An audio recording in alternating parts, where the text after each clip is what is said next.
Je pense qu'on a tout ce qu'il faut. C'est parfait. C'est juste la conférence, vous vous rappelez. Voilà, je sais pas, c'est ça. Je sais pas.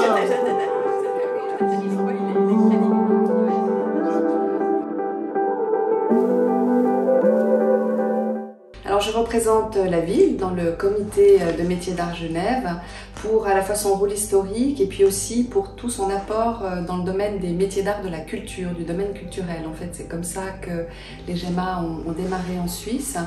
Alors les métiers d'art de la culture, on a chez nous tout un tas chez nous, donc c'est le département de la culture et de la transition numérique. On a des métiers assez fantastiques comme le taxidermiste du Muséum d'histoire naturelle, on a des constructeurs de décors dans nos théâtres, on a des costumiers, les perruquiers, les bottiers au Grand Théâtre par exemple, enfin toute une kyrielle de métiers qui sont tous plus fantastiques les uns que les autres. Et puis, métier d'art est à la croisée de plusieurs politiques publiques. Donc, ça touche le domaine de la formation, parce qu'on doit assurer la relève de ces métiers. Ça touche la question de l'économie, puisqu'on a tout un tas d'entreprises, de petits artisans qui ont des boutiques, en fait, pour vendre des produits qui sont manufacturés avec soin.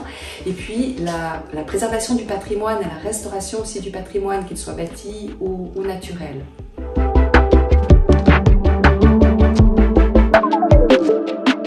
Alors on va effectivement présenter au public une 3e édition sous l'égide de Métiers d'Art Genève. C'est en réalité plutôt 5 éditions parce que nous avons créé des éditions numériques au moment du Covid.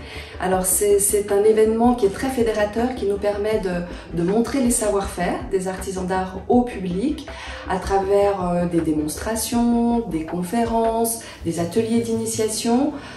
Et puis ça va se matérialiser de 3 manières, à la fois avec un regroupement, on va pouvoir découvrir toute une multitude d'artisans au pavillon Cycli, également à travers un parcours culturel où là on pourra rentrer dans les coulisses des institutions culturelles pour découvrir ces savoir-faire dans le domaine culturel, et puis toute une série d'ateliers aussi qui vont ouvrir leurs portes, et là c'est une autre manière de découvrir les artisans d'art dans leur atelier, et là on est dans quelque chose de plus intime, on rentre en proximité avec les artisans.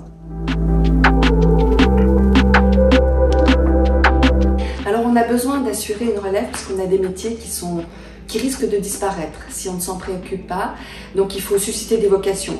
Donc, alors on travaille beaucoup avec le département d'instruction publique pour faire venir des classes, pour susciter des vocations chez les jeunes, mais ça peut concerner aussi des adultes qui sont en cours de reconversion professionnelle, qui ont envie de changer de métier et qui ont envie de mettre leurs mains au service de la création. Donc en fait ça passe par des démonstrations où les gens peuvent découvrir vraiment ces savoir-faire, les artisans sont à l'œuvre, ils fabriquent des choses, donc on les voit faire, donc ça peut vraiment susciter des vocations. Ça peut être d'une autre manière à travers des conférences où là on peut vraiment entendre, on pourra par exemple cette année découvrir un typographe, calligraphe qui va nous parler de son travail.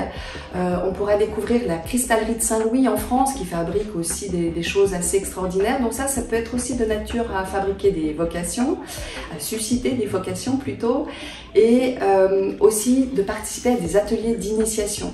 Donc ça c'est quelque chose qui a eu beaucoup de succès l'année dernière. Nous avions mis en place des ateliers d'initiation à l'horlogerie, ça a été plein tout de suite. Donc cette année nous avons réitéré ces ateliers d'horlogerie, mais nous proposons aussi des ateliers bois pour découvrir les métiers du bois comme l'ébénisterie par exemple. On observe quelque chose d'assez extraordinaire lors de ces journées des métiers d'art parce qu'on a des classes, et ce qui est assez fantastique c'est de découvrir que les enfants, quel que soit leur âge, ont des pépites dans le regard en fait quand ils découvrent ces gestes, ces métiers séculaires et ce geste de l'artisan ou de l'artisane d'art.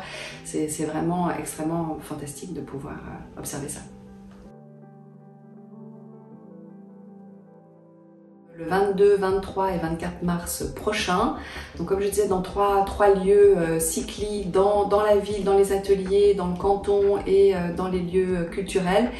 Certaines activités sont proposées sur inscription, donc il faut aller sur le site Métiers d'Art Genève pour pouvoir s'inscrire, et puis d'autres lieux sont accessibles en visite libre.